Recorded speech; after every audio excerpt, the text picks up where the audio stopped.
That's where I'm at. When I walk with the Lord, I'm just like, Lord, I just want what you want. This year, we are prioritizing our health, not just in fitness. Hey vlog, welcome or welcome back. We are up bright and early because I have a dentist appointment this morning, and instead of just sitting in the house until my appointment was over to make the few runs that I have to make, I decided to make one beforehand, which was Walmart, and then come over to my dentist appointment since Walmart wasn't far from the dental office that I'm coming to. Obviously, this is my first time coming to this dental office. I made it a priority to find all healthcare providers.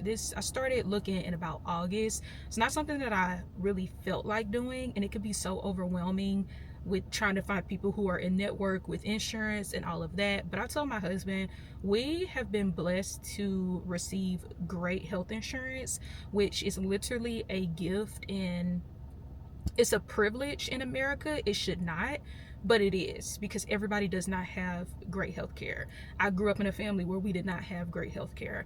It is a gift to have health insurance that covers literally almost all of the different areas of healthcare.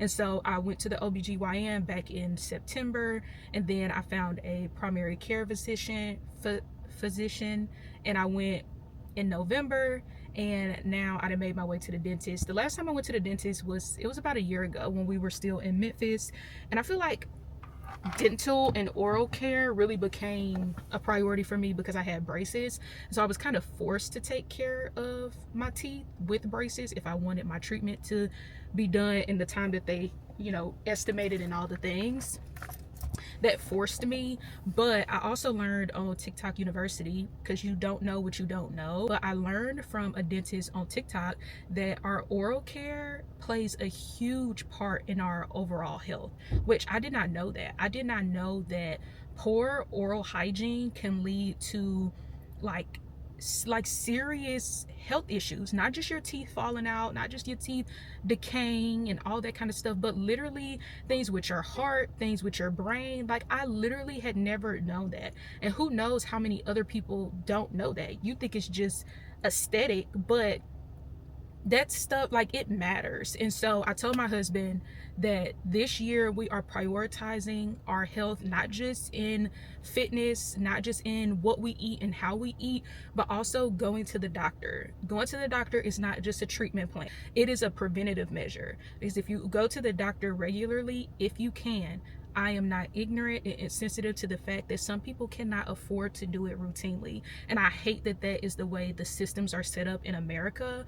But if you do, my point is, if you do have health insurance through your job, through parents or spouse, whoever, take advantage of it, because everybody does not have it. And so if you have health insurance, and if you have good health insurance, I don't want to say that you don't have an excuse to not be on top of your health, because I don't want to be insensitive or ignorant to other things when it comes to the healthcare like thing for people. But I just think it's so important to take advantage of if you can, or if you have to save up to, pay for certain things and all the things. I know it's not fair, and it's already hard enough to just pay for the day-to-day things. And that's why I'm just speaking for myself, as in, hey, we have it, so we need to take advantage of it. And so I told my husband, this year we need to get all of our doctors in order. I've not had a primary care physician in years, probably since pediatrics. And so most of the time I ended up at urgent care for things and stuff like that. And I know that that's also very typical for the Black community. We only go to the doctor when we know for a fact that something is wrong, and now there's nothing that we can do about it. That is so common with Black people. I'm sure also people of color, which again, I understand the history behind that, but so many times we wait too late, to where now you do have to get on medication, or this has heavily impacted your life to the point that it's irreversible, and I don't want that to be me. I went to my primary care physician back in November and found out that I had high cholesterol. What am I doing 25 with high cholesterol? Like, that don't sound right. That's usually something that you hear and older people, I feel like, is what I grew up just hearing that, and like my grandparents and my older uncles and aunties and stuff like that. And so, but nobody should be living that way. Nobody should have high cholesterol. That shouldn't be normal in the Black community and all of these things. And so that's why I am trying to unlearn those things and get ahead of those things where I can. And so I encourage you to do what you can to take care of your body in all different ways. Go to the doctor, even if you don't think that there is anything wrong. I didn't think I had high cholesterol. There were no signs pointing to high cholesterol for me. I didn't see anything, but lo and behold, I actually had it. And who knows what would have forced me to go to the doctor had I not checked it at that time. And so it is a preventative measure to go to the doctor.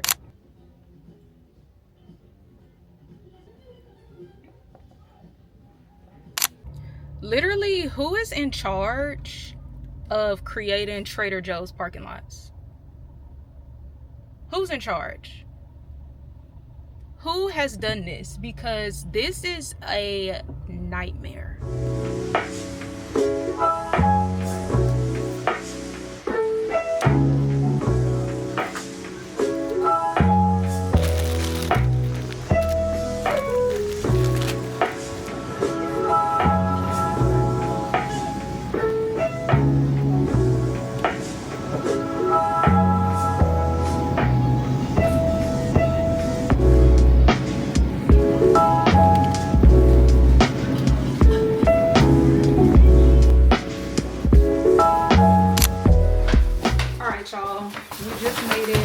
Back home. That was the most chaotic. I think I say this every time I go to Trader Joe's, actually. It was just so chaotic. It was so many people in there. Mind you, it is the holidays, so a lot of people are off work, so people are doing things that they typically would probably do on the weekends and whatnot. I picked up some of their vegetable fried rice. I've had this a couple times before. I'm gonna make it sometime probably later this week. And with that, I also got the Mandarin orange chicken. It is really good. I did not believe the hype originally when everybody was on it, but it is actually very, very good to be frozen food. I don't eat it a whole lot because it is still, even coming from Trader Joe's, baby, it's still considered processed food. I know we try to romanticize, or the girls have tried to romanticize Trader Joe's and all of that. It's processed food. It's frozen and you put it in the air fryer. Or the stove, maybe, but it's frozen food. It has preservatives in it. I got this other juice. So these are the two that I got. I got the turmeric twist, orange, carrot, ginger, turmeric, lemon, and apple juices in it. And then this one is just called Trader Joe's Cold Pressed Juice Red. Beets, spinach, celery, cucumber, apple, carrots, ginger, lemon. So kind of similar, actually. I want to taste test these right now. I kind of do. I can definitely taste the green vegetables, the cucumber and the celery. I can taste that, but it's not bad. I fasted for 5 days last week, and so I've not had any sugar, and I could definitely tell. One, I don't consume a whole lot of sugar in the first place. After not having any for 5 days, I can definitely taste the difference in sweets. I had a donut yesterday, and when I tell y'all, first of all, it was more than just a donut. It's this place that makes like these extravagant flavors of the week, and this one was a chocolate chip cookie dough. That mug looked good, but when I tell y'all, it was so sweet. It was so sweet that literally it was nasty. I did not enjoy that. I needed to drink a gallon of water after I ate that thing. Even though I was on a fast, even before my fast, I've just been a lot more mindful of what I'm consuming. So even before that, I just taste the difference in things. Things are so sweet. It's just too much. And so this does not taste bad. Even though it does not have any sugar, it has like natural sugars from the fruit. And so I love that for me, because we're maturing in that way. All right, let's try the turmeric. I'm scared about this one because what if it's spicy? Okay. It's not bad, but it definitely has a kick.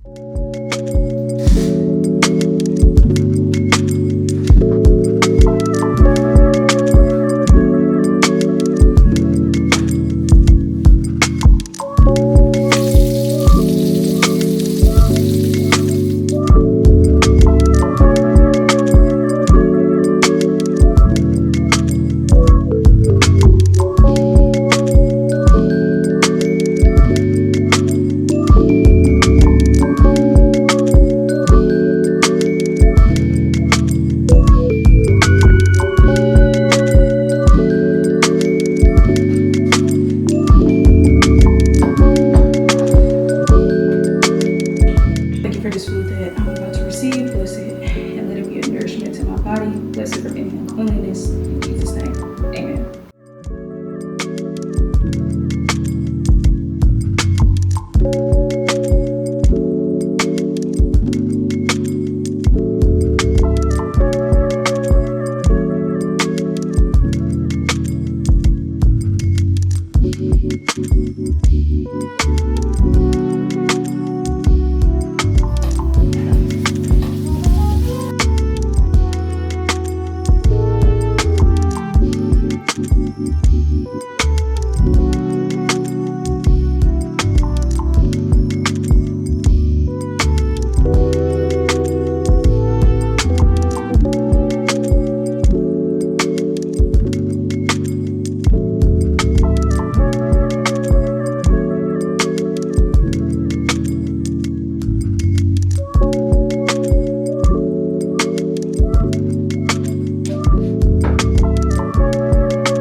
We just got this machine for Christmas, or a little bit before Christmas. This was our house Christmas gift this year. And so we're still learning how to dial in beans. We actually just got the grinder probably about 2 weeks ago. And so we are still trying to learn and troubleshoot what grind setting to use and all the things. And so having this definitely has not helped how much I love coffee, because now I'm making coffees just for fun. You know what I'm saying? But it really is so much fun. And it's just cool to be my own little at-home barista. I added a little bit of vanilla syrup that my husband made.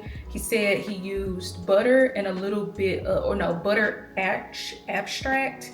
And it was something else that he said he used. I can't remember, but it's really good. And this tastes pretty decent. I'm not a huge coffee snob, honestly. As long as I got a house-made syrup and some oat milk, I'm pretty easy to impress.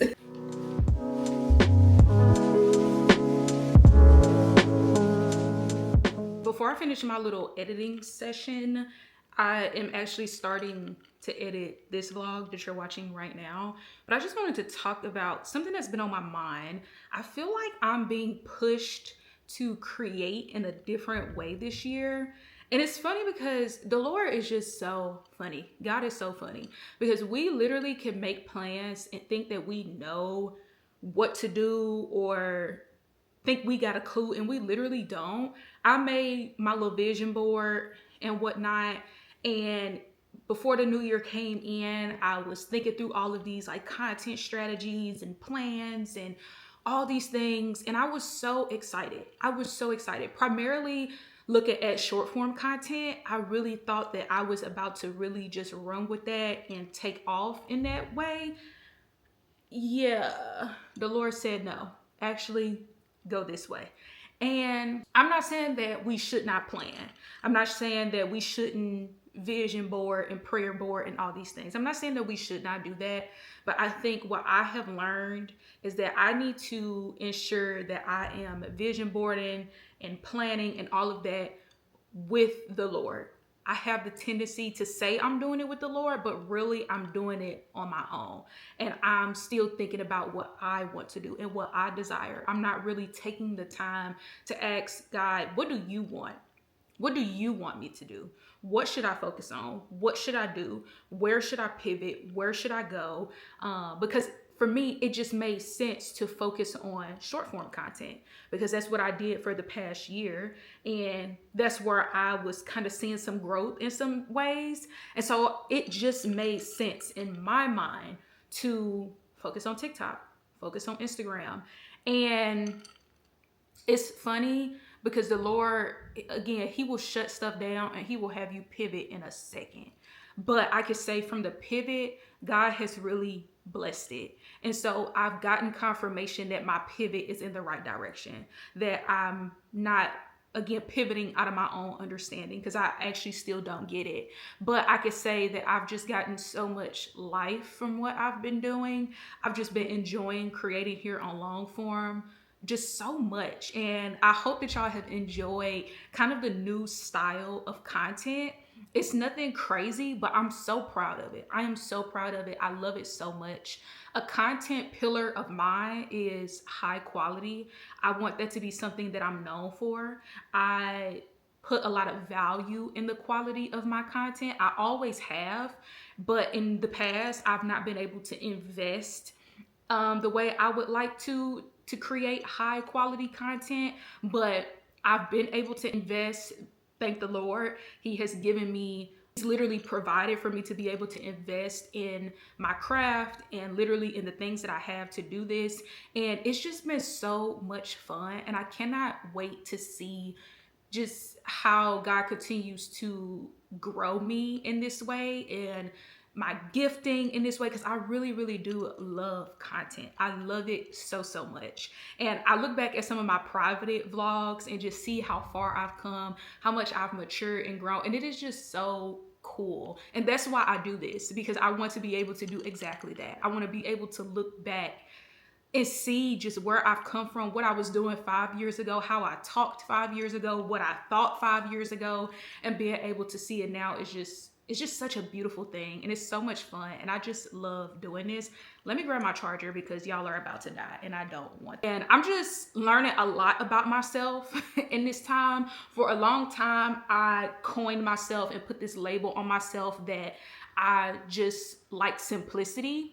But I'm in this place of discovering and figuring out, is that really who I am? Or is that just the label I put on myself with kind of what I had? Is that the box that I put myself in because that's the only box I had? I really am rediscovering myself in this season with content. I'm actually figuring out like my level of creativity. Like, am I a huge, we're all creative in some way, obviously, but I'm figuring out my levels of creativity, if that makes sense. And it's just been a lot of fun. I say all that to say that there is such power in the pivot. And honestly, I feel like I saw this play out for my mentor. I just finished a mentorship, 7 weeks, and it was amazing. It was literally life-changing. I thank God for that 7 weeks. I thank God for my mentor, all the things. But I really got to see the power of a pivot through her, because she talked so much about how she had this plan for her ministry and she was going to do it like this, and this is what she thought like God led her to do. And then she did that thing and God was like, actually, no, you're going to do this instead. You're actually going to do it like this instead. And she was obedient. She did that. And then God said again, actually, we're going to pivot one more time and you're going to do it like this. You're going to do it like that. And I'm just so grateful for one, her obedience to pivoting and doing what God told her to do and what he led her to do, even though she thought it was supposed to be this, because her being obedient to pivoting, it changed my life. Like, I would not have been touched the way that I was if she had kept it the way that she thought it was originally supposed to go. And so her testimony just is speaking to me now. And now I'm seeing it in my life of like, hey, I thought it was this, but God actually said, no, you're going to do this instead. And that just makes me think, how is my obedience going to impact somebody else's story? How is my obedience going to be a part of somebody else's testimony? And that's where I'm at. When I walk with the Lord, I'm just like, Lord, I just want what you want. Even though it makes sense to do things this way, and in a way, this is what I want it to be, I just want what you want. Because at the end of the day, God knows best. He knows all. He knows the beginning, the middle, and the end. So it would only make sense to do what he tells me to do, because I don't know it all. I can't see it all. I don't know what's up ahead, And so that has been my heart. God, I only want what you want. I want to do what you tell me to do. And that's just that on that.